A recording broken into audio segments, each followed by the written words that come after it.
The ongoing problems at General Motors have hurt the company's reputation and the bottom line. GM has now recalled more cars this year than it sold all of the last 5 years. But what's often overlooked is the human impact of the crisis and recalls. Ryntjes has been speaking to Laura Christian. Her 16-year-old daughter died when the airbag in her Chevrolet Cobalt failed to deploy. Again, I'm really glad that I got Laura these. Christian gave up her first daughter for adoption as a baby, but always planned, together with the adoptive mother, for a reunion. That day came in July 2004. She had the biggest heart.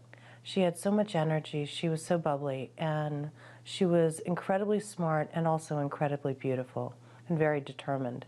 15-year-old Amber Marie Rose formed a close and loving relationship with her birth mother. But 1 year later, Amber was killed while driving her Chevrolet Cobalt.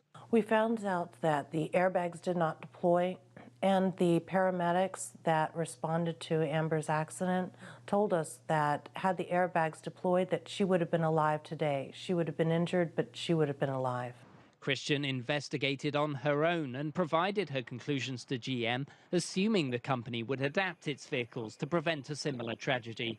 But the scale of the problem only became apparent to her when GM issued a recall notice this February.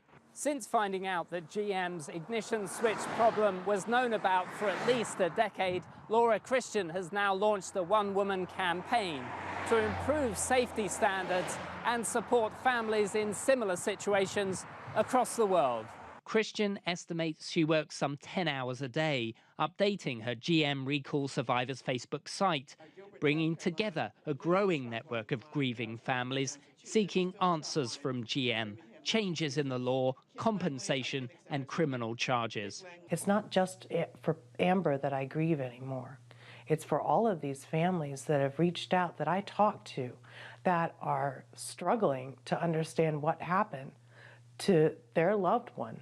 And I have to tell them that, if the car was in the accessory position, that there was no way that those airbags were ever going to go off. GM's chief executive, Mary Barra, has acknowledged that 13 deaths can be directly attributed to the ignition switch problem that's behind the airbag failures. Laura Christian now believes that number to be much higher.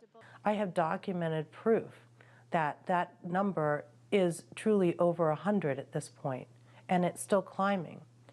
Very frequently I get calls, emails, people on my Facebook page contact me because they're just discovering that, their son, their daughter, their husband died because of one of these defects.